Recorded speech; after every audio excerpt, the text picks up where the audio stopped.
Ano po? Kukunin niyo ho kaming dalawang ninong at ninang ng magiging anak niyo? Sigurado po ba kayo doon? Kasi baka pagsisihan yung maging role model si Brian na magiging anak niyo, ma'am.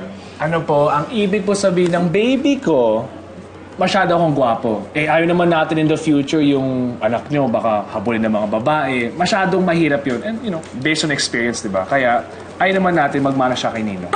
Ang humble mo. Ayun lang ba? Ayos nga yun. Mainam nga yung may itsura. Para, malay mo, biglang maging artista. Eh, di yaman ako. Totoo yan. O ano, babe? Let's do it? Hindi ka pa bababalik ng Maynila? Oh, I can stay another day. Di ba, ya? Please. Wala naman ako nakikitang problema doon. At may damit pa naman ako dyan. Ay, naku! Maraming salamat. Panigurado sisikat ang baby ko.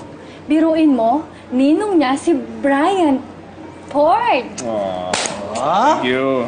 Naku ha, iwan ko muna kayo kasi ibabalita ko to sa asawa ko. Sigurado matutuwa yun. Sige lang po.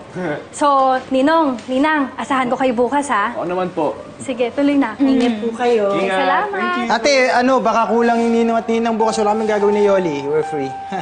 Hindi na bale, kompleto na ang Ninong at Ninang ko. Wow, sara mo yung pinto. Ang epal mo kasi.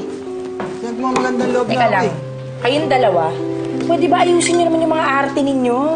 Ang dami nakatingin sa inyo, lalo na pag uwi natin sa Manila. Ang daming mata dun lalo. Pwede ba? I-workshop mo. Hey, need help? Gusto mo ba talagang tumulong?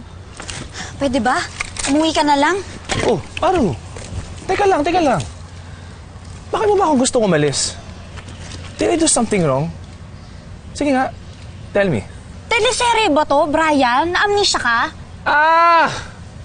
Tungkol pa rin ba to sa kiss? Maru, get over it. Lahat ng tao sa buong mundo ginagawa yun.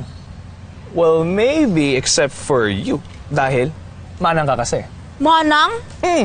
Girl who's never been kissed before since last night. Manang. Sige. Kiss mo ako.